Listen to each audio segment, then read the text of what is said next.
Hi friends, welcome to my channel. Muddu Sose ನಾಳಿನ ಸಂಚಿಕೆಯಲ್ಲಿ ಏನಾಗ್ತದೆ ಅಂತ ನೋಡೋಣ. ಅದಕ್ಕೂ ಮುಂಚೆ ನಮ್ಮ ಚಾನಲ್ಗೆ ಸಬ್ಸ್ಕ್ರೈಬ್ ಮಾಡಿಕೊಂಡಿಲ್ಲ ಅಂದ್ರೆ ಈಗಲೇ ಸಬ್ಸ್ಕ್ರೈಬ್ ಮಾಡಿಕೊಳ್ಳಿ. ಪಕ್ಕದಲ್ಲಿ ಕಾಣಿಸಿರೋ ಬೆಲ್ ಐಕಾನ್ನ ಹಾಗೆ ಕ್ಲಿಕ್ ಮಾಡಿಕೊಳ್ಳಿ. ಸಾವಿತ್ರಿಗೆ ಕೇಕ್ ಪರೀಕ್ಷೆ ಕೊಟ್ಟಿರೋದು ವಿಷಯ ಗೊತ್ತಾಗಿದ ತಕ್ಷಣ ನೋಡು, ಯಾವುದೇ ಕಾರಣಕ್ಕೂ ಇದ್ರಲ್ಲಿ ಏನಿದೆ ಅಂತ ಗೊತ್ತಾಗಬಾರ್ದು ಮನೆಯವ್ರಿಗೆ ಅಂತ ಸಾವಿತ್ರಿ ಹೇಳ್ತಾರೆ. ಹಾಗಂದ್ರೆ ಹೇಗೆ ನೋಡಿ, ಅದನ್ನೆಲ್ಲ ಹೇಳ್ಬೇಡಿ, ಕ್ವಾಟ್ಲೆ ಅನ್ನೋರ್ನ ಕರೀರಿ ಅಂತ ಹೇಳಿದಾಗ, ಅಯ್ಯೋ ದೇವ್ರೆ, ನಾನು ಹೇಳ್ತಾ ಇದ್ದೀನಲ್ಲ ತಗೋ ಅಂತ ಹೇಳಿ ದುಡ್ಡು ಕೊಡ್ತಾರೆ. ಆಗ ಅದೆಲ್ಲ ಆಗಲ್ಲ, ಇದನ್ನ ನೀವೇ ಇಟ್ಕೊಳ್ಳಿ, ನನಗೆ ಬೇಡ, ನಿಮ್ಗೋಸ್ಕರ ಅಂತ ನಾನು ಸುಳ್ಳು ಹೇಳಕ್ಕಾಗಲ್ಲ, ಇರೋ ಸತ್ಯ ಏನೋ ಅದನ್ನ ಹೇಳಿ ಈ ಫೈಲ್ಸ್ನ ಕೊಟ್ಟೋಗ್ತೀನಿ ಅಂತ ಆಸ್ಪತ್ರೆಯಿಂದ ಬಂದಿರೋ ವ್ಯಕ್ತಿ ಹೇಳ್ತಾರೆ. ಹಾಗೆ ಹೇಳಿ ಕ್ವಾಟ್ಲೆ ಬರ್ತಿರೋದನ್ನ ನೋಡಿದ ತಕ್ಷಣ, ನೋಡು, ಯಾವುದೇ ಕಾರಣಕ್ಕೂ ಈ ವಿಷಯ ಗೊತ್ತಾಗಬಾರ್ದು ಅಂತ ಹೇಳಿ ಆಗ ಒಡವೆನ ಕೊಟ್ಟಿದ ತಕ್ಷಣ, ಆಗ ಇದರಿಂದಾಗಿ ನನಗೇನು ಸಮಸ್ಯೆ ಇಲ್ಲ ತಾನೆ ಅಂತ ಆ ವ್ಯಕ್ತಿ ಕೇಳಿದ ತಕ್ಷಣ, ಇಲ್ಲ, ಖಂಡಿತವಾಗ್ಲೂ ಏನು ಇಲ್ಲ, ಯಾವುದೇ ಕಾರಣಕ್ಕೂ ಯಾರಿಗೂ ಸತ್ಯ ಗೊತ್ತಾಗಬಾರ್ದು, ಜೊತೆಗೆ ಅದರಲ್ಲಿ ಏನು ಇರಲಿಲ್ಲ ಅಂತಾನೆ ಹೇಳಬೇಕು ಅಂತ ಆಗ ಸಾವಿತ್ರಿ ಹೇಳಿದ ತಕ್ಷಣ ಸರಿ ಆಯ್ತು ಅಂತ ಸಾವಿತ್ರಿ ಮಾತಿಗೆ ಒಪ್ಕೊಂಡು ಕ್ವಾಟ್ಲೆ ಹತ್ರ ಮಾತಾಡಕ್ ಬರ್ತಾರೆ. ಆಗ ನೀವೇ ನಿಲ್ಲಿಗೆ ಬಂದ್ಬಿಟ್ಟಿದ್ದೀರಾ ಅಂತ ಕೇಳಿದಾಗ, ಅದು ಏನಿಲ್ಲ ಸರ್, ನೀವು ಬೇರೆ ತುಂಬಾ ಗೊತ್ತಿರೋರು, ನೀವು ಬೇಗ ಬೇಕು ಅಂತ ಹೇಳ್ತಿದ್ರಿ, ಅದಕ್ಕೆ ಫೈಲ್ಸ್ ನ ತಗೊಂಡು ನಾನೇ ಬಂದೆ. ಆಗ ಬಂದಿರೋ ವ್ಯಕ್ತಿ ಹೇಳಿದ ತಕ್ಷಣ, ಹೌದಾ, ಏನಿದೆ ಅದರಲ್ಲಿ, ಮೊದಲು ಕೊಡು ಅಂತ ಹೇಳಿದಾಗ, ಅಯ್ಯೋ ಏನಿಲ್ಲ ಸರ್, ಅದರಲ್ಲಿ ಏನೂ ಇಲ್ಲ, ಕೇಕಲ್ಲೂ ಏನೂ ಇಲ್ಲ ಅಂತ ಹೇಳಿದ ತಕ್ಷಣ, ಏನೂ ಇಲ್ವಾ, ಏನು ಹೇಳ್ತಿದ್ಯಾ ಅಂತ ಕ್ವಾಟ್ಲೆ ಆಶ್ಚರ್ಯ ಪಡ್ತಾರೆ. ಆಗ ಹೌದು ಸರ್, ಅದೇ ನಿಜ, ಅದಕ್ಕೆ ಹೇಳೋಣ ಅಂತ ಬಂದೆ ಅಂತ ಬಂದಿರೋ ವ್ಯಕ್ತಿ ಹೇಳಿದ ತಕ್ಷಣ, ನನಗೆ ಯಾಕೋ ಅದೆಲ್ಲ ಸುಳ್ಳು ಅಂತ ಅನ್ನಿಸ್ತಿದ್ಯಲ್ಲ, ಇಲ್ಲ, ಅದರಲ್ಲಿ ಏನೋ ಇರಲೇಬೇಕು, ನೀನೇನೋ ತಪ್ಪು ತಿಳ್ಕೊಂಡಿದ್ಯಾ, ಮೊದಲು ಆ ಕೇಕ್ ಕೊಡಿಲಿ, ಬೇರೆ ಕಡೆ ಎಲ್ಲಾದರೂ ಕೊಡ್ತೀನಿ ಪರೀಕ್ಷೆಗೆ ಅಂತ ಕ್ವಾಟ್ಲೆ ಹೇಳಿದ ತಕ್ಷಣ, ಆಗ ಅಯ್ಯೋ ಏನಪ್ಪ ಮಾಡೋದು ಈಗ, ಮತ್ತೆ ಏನಾದರೂ ಆ ಕೇಕ್ ತೊಗೊಂಡು ಹೋಗಿ ಬೇರೆ ಕಡೆ ಕೊಟ್ಬಿಟ್ರೆ ಆಗ ಎಲ್ಲಿ ಅಂತ ಹುಡ್ಕೋದು ನಾನು ಅಂತ ಸಾವಿತ್ರಿ ನೋಡಿಕೊಂಡು ಯೋಚನೆ ಮಾಡ್ತಿರ್ತಾರೆ. ಆಗ ಅಯ್ಯೋ ಸರ್, ಅದಿಲ್ಲ, ಯಾಕಂದರೆ ಅದನ್ನೆಲ್ಲದನ್ನು ನಾನು ಪರೀಕ್ಷೆ ಕೊಟ್ಬಿಟ್ಟಿದ್ದೆ, ಈಗ ಅದು ನಮ್ಮ ಹತ್ರ ಇಲ್ಲ ಅಂತ ಹೇಳಿದ ತಕ್ಷಣ, ಅಯ್ಯೋ ಏನು ಮಾಡೋದು, ಮತ್ತೆ ಈಗ ಇದ್ದಿದ್ದು ಒಂದೇ ದಾರಿ, ಈಗ ನನ್ನ ಮಣ್ತಮ್ಮ ತಪ್ಪು ಮಾಡಿಲ್ಲ ಅಂತ ಸಾಬೀತು ಮಾಡೋಕ್ಕೆ, ಈಗ ನೋಡಿದ್ರೆ ಅದು ಇಲ್ಲ ಅಂತಿದ್ದೀರಲ್ಲ ಅಂತ ಕ್ವಾಟ್ಲೆ ಯೋಚನೆ ಮಾಡಬೇಕಾದ್ರೆ, ಸದ್ಯ ಹೇಗೋ ತಪ್ಪಿಸ್ಕೊಂಡ್ವಿ ಅಂತ ಸಾವಿತ್ರಿ ಅನ್ಕೋತಾ ಇರ್ತಾರೆ. ಕ್ವಾಟ್ಲೆ ಹತ್ರ ಬಂದಿರೋ ವ್ಯಕ್ತಿ, ಸರ್ ಅದರಲ್ಲಿ ಏನೂ ಇಲ್ಲ, ನಾನು ಇನ್ನು ಬರ್ತೀನಿ ಅಂತ ಹೇಳಿ ಅಲ್ಲಿಂದ ಹೊಟ್ಟೋದಾಗ, ಆಗ ಭದ್ರ ಮತ್ತು ವಿದ್ಯಂಗೆ ವಿಷಯ ಗೊತ್ತಾಗುತ್ತೆ. ಏನು ಹೇಳ್ತಿದ್ದೀರಾ, ಅದರಲ್ಲಿ ಏನೂ ಇಲ್ಲ ಅಂದಮೇಲೆ ಮತ್ತೆ ಹಿಂಗೆ ಆಗಕ್ಕೆ ಹೆಂಗೆ ಸಾಧ್ಯ ಅಂತ ವಿದ್ಯಾ ಹೇಳ್ತಾರೆ.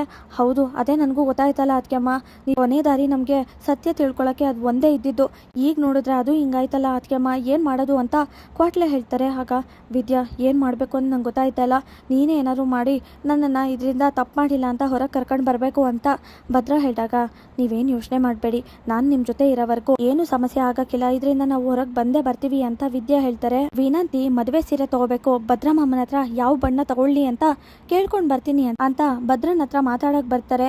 ಭದ್ರ ಮಾಮ, ನಿಮ್ಮ ಹತ್ರ ಏನೋ ಒಂದು ಮುಖ್ಯವಾದ ವಿಷಯ ಮಾತಾಡಬೇಕಿತ್ತು, ಅದು ಇನ್ನೇನು 2 ದಿನ ಆಯ್ತೆ ಅಲ್ವಾ ಮದುವೆಗೆ, ಅದಕ್ಕೆ ಅಮ್ಮ ಹೇಳಿದ್ರು ಧಾರೆ ಸೀರೆ ತಗೋಬೇಕು ಅಂತ, ಅದಕ್ಕೆ ನಮ್ಮ ಮದುವೆ ಸೀರೆ ತಗೊಳಕ್ಕೆ ಅಂತ ಒಯ್ತಾ ಇದೀವಿ, ನೀವು ಬನ್ನಿ ಭದ್ರ ಮಾಮ, ಹಾಗೆ ಯಾವ ಬಣ್ಣ ತಗೊಳ್ಳಿ ಅಂತ ವಿನಂತಿ ಹೇಳಿದ ತಕ್ಷಣ, ವಿನಂತಿ ನಿಂಗೆ ಯಾವ ಬಣ್ಣ ಇಷ್ಟನೋ ಅದನ್ನ ತಗೋ, ಅಂತಮ್ಮ ಏನೋ ಟೆನ್ಷನ್ ಅಲ್ಲಿ ಅವ್ರೆ ಅಂತ ಕ್ವಾಟ್ಲೆ ಹೇಳಿದಾಗ, ಇದನ್ನೆಲ್ಲ ಕೇಳಕ್ ನೀನ್ ಯಾರು, ನೋಡು ನಾನು ಮಾತಾಡ್ತಾ ಇರೋದು ಭದ್ರ ಮಾಮನ ಹತ್ರ, ಅವರ ಉತ್ತರ ಕೊಡ್ಲಿ, ಇಷ್ಟು ದಿನ ನನ್ನನ್ನು ಹೊರಗೆ ಕಳಿಸ್ದಾಗೆ ಈ ಸಲ ಕಳ್ಸೋಕ್ಕಾಗಕ್ಕಿಲ್ಲ, ಯಾಕಂದ್ರೆ ಈಗ ನನಗೆ ಎಲ್ಲ ಅಧಿಕಾರ ಐತೆ, ಭದ್ರ ಮಾಮ ನನ್ನ ಗಂಡ ಆಗೋರು ಅನ್ನೋದನ್ನ ಮರಿಬೇಡ ಅಂತ ಕೋಪ ಮಾಡ್ಕೊಂಡು ಕ್ವಾಟ್ಲೆ ಹೇಳ್ತಾರೆ.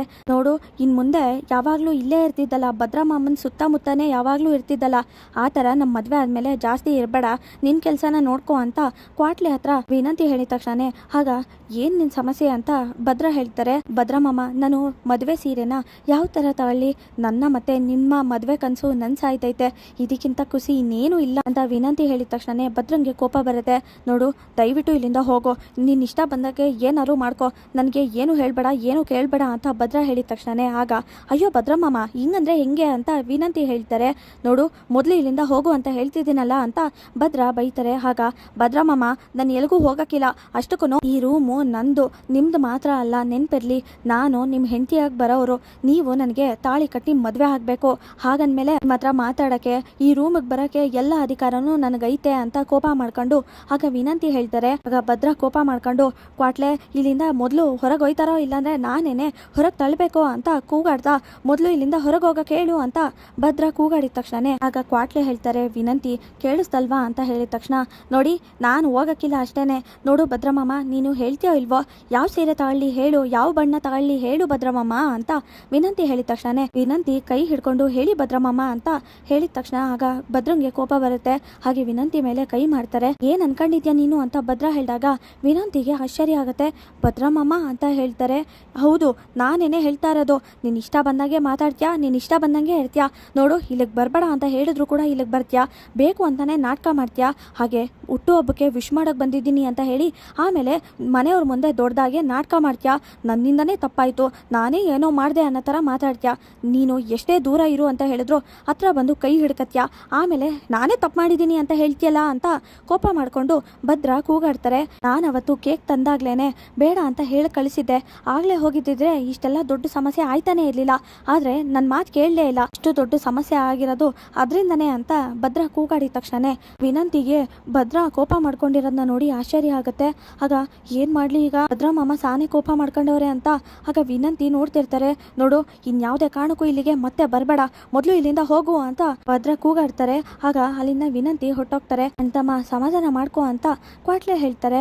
ನಿಜವಾಗ್ಲೂ ಆ ಪರೀಕ್ಷೆಯಲ್ಲಿ ಇದೇ ಸತ್ಯ ಅಂತ ಬಂತ, ಅದರಲ್ಲಿ ಏನು ಇರ್ಲಿಲ್ವಾ ಅಂತ ಕ್ವಾಟ್ಲೆ ಹತ್ರ ಭದ್ರ ಹೇಳಿದ ತಕ್ಷಣನೇ ಹೌದು ಅಂತಮ್ಮ, ಏನು ಮಾಡೋದು ನನಗೂ ಗೊತ್ತಾಯ್ತಾ ಇಲ್ಲ ಅಂತ ಕ್ವಾಟ್ಲೆ ಹೇಳ್ತಾರೆ. ಹಾಗೆ ವಿನಂತಿ ಕೋಪ ಮಾಡ್ಕೊಂಡು ಬಂದು ಎಲ್ಲ ಆಗಿದ್ದು ನಿನ್ನಿಂದನೇ ಅಮ್ಮ, ನೋಡ್ದ ಇವಾಗ ಭದ್ರ ಮಾಮ ನನ್ನ ಮೇಲೆ ಕೈ ಮಾಡೋ ಥರ ಆಯಿತು ಅಂತ ಹೇಳಿದಾಗ ಏನಾಯಿತು ವಿನಂತಿ ಅಂತ ಸಾವಿತ್ರಿ ಹೇಳ್ತಾರೆ. ನೀನು ಹೇಳ್ದಾಗೆ ಹೋಗಿ ನಾನು ಭದ್ರ ಮಾಮನ ಹತ್ರ ಮಾತಾಡಿದೆ, ನಾನು ಹೋಗಿ ಪ್ರೀತಿಯಿಂದ ಮಾತಾಡೋಣ ಅಂತ ಅಷ್ಟೆಲ್ಲ ಪ್ರೀತಿಯಿಂದ ಮಾತಾಡಿದ್ರೆ ಭದ್ರ ಮಾಮ ಕೂಗಾಡಿದ್ರು ಕೋಪ ಮಾಡ್ಕೊಂಡು. ಅಲ್ಲ ಆ ವಿದ್ಯಾ ಅಷ್ಟೆಲ್ಲ ಮಾಡಿದ್ರು ಕೂಡ ಆ ವಿದ್ಯೆನ ಮೇಲೆ ಅಷ್ಟೆಲ್ಲ ಪ್ರೀತಿ ಕಾಳಜಿ ತೋರಿಸ್ತಾರೆ, ಆದರೆ ನಾನೇನು ಮಾಡಿದ್ದೀನಿ ಅಂತ ಕೋಪ ಮಾಡ್ಕೊಂಡು ವಿನಂತಿ ಹೇಳ್ತಾರೆ. ನನ್ನ ಮದುವೆ ಒಂದಾಗಲಿ ಆಮೇಲೆ ಈ ವಿನಂತಿ ಏನು ಅಂತ ತೋರಿಸ್ತೀನಿ ಅಂತ ವಿನಂತಿ ಹೇಳ್ತಾರೆ. ನೋಡು ದಯವಿಟ್ಟು ನಿನಗೆ ಮದುವೆ ಆಗಿ ನಿನ್ನ ಕುತ್ತಿಗೆಗೆ ತಾಳಿ ಬೀಳೋವರೆಗೂ ಯಾವುದೇ ಕಾರಣಕ್ಕೂ ಈ ಥರ ಕೋಪ ಮಾಡ್ಕೋಬೇಡ, ನೀನೇನೋ ಮಾಡೋಕ್ಕೋಗಿ ಏನೋ ಎಡವಟ್ಟಾಗಿ ಆಮೇಲೆ ನಾವು ಮಾಡಿರೋ ಪ್ಲಾನ್ ಎಲ್ಲ ಉಲ್ಟಾ ಆಗಿಬಿಡುತ್ತೆ, ಯಾವುದೇ ಕಾರಣಕ್ಕೂ ನೀನು ಕೋಪ ಮಾಡ್ಕೋಬೇಡ, ಸಮಾಧಾನದಿಂದ ಇರು ಅಂತ ವಿನಂತಿಗೆ ಹೇಳಿ ಸಮಾಧಾನ ಮಾಡ್ತಿರ್ತಾರೆ ಸಾವಿತ್ರಿ.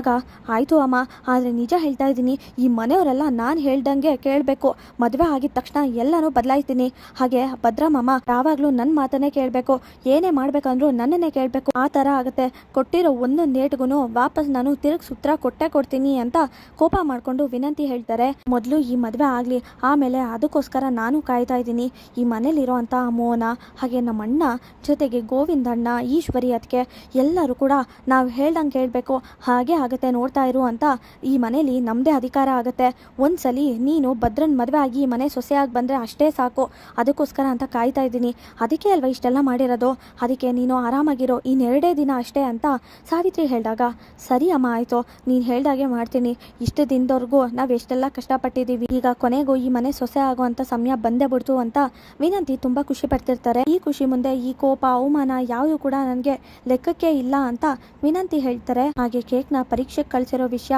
ವಿನಂತಿ ಹತ್ರ ಸಾವಿತ್ರಿ ಹೇಳಿದಾಗ ಏನಮ್ಮ ಹೇಳ್ತಿದ್ಯಾ, ಹಾಗಾದರೆ ಈ ವಿಷಯ ಗೊತ್ತಾಗೋಯ್ತಾ ಅಂತ ವಿನಂತಿ ಹೇಳಿದ ತಕ್ಷಣನೇ ಇಲ್ಲ ಹೇಗೋ ಮಾಡಿ ಅದನ್ನು ನಾನು ಸರಿ ಮಾಡಿದ್ದೀನಿ, ನೀನೇನು ಯೋಚನೆ ಮಾಡಬೇಡ, ಅವ್ರಿಗೆ ಈಗ ತಪ್ಪು ಮಾಡಿಲ್ಲ ಅಂತ ಸಾಬೀತು ಮಾಡೋಕ್ಕೆ ಇದ್ದಿದ್ದೆ ಒಂದು ದಾರಿ, ಈಗ ಅದು ಕೂಡ ಇಲ್ಲ, ಈಗೇನು ಮಾಡ್ತಾರೆ ನಾನು ನೋಡ್ತೀನಿ, ಯಾವುದೇ ಕಾರಣಕ್ಕೂ ತಪ್ಪು ಮಾಡಿಲ್ಲ ಅಂತ ಸಾಬೀತಂತೂ ಮಾಡೋಕ್ಕಾಗಕ್ಕಿಲ್ಲ, ಇನ್ನೇನೇ ಇದ್ರು ನಾವು ಅನ್ಕೊಂಡಂಗೆ ಆಗೋದು ಅಂತ ವಿನಂತಿ ಹತ್ರ ಸಾವಿತ್ರಿ ಮಾತಾಡ್ತಿರ್ತಾರೆ. ಸಾವಿತ್ರಿ ಕೇಕ್ ವಿಷಯದಲ್ಲಿ ಮತ್ತೆ ಪ್ಲಾನ್ ಮಾಡ್ತಾರೆ, ವಿನಂತಿ ಮೇಲೆ ಕೋಪ ಮಾಡ್ಕೊಂಡು ಕೈ ಮಾಡ್ತಾರೆ ಭದ್ರ.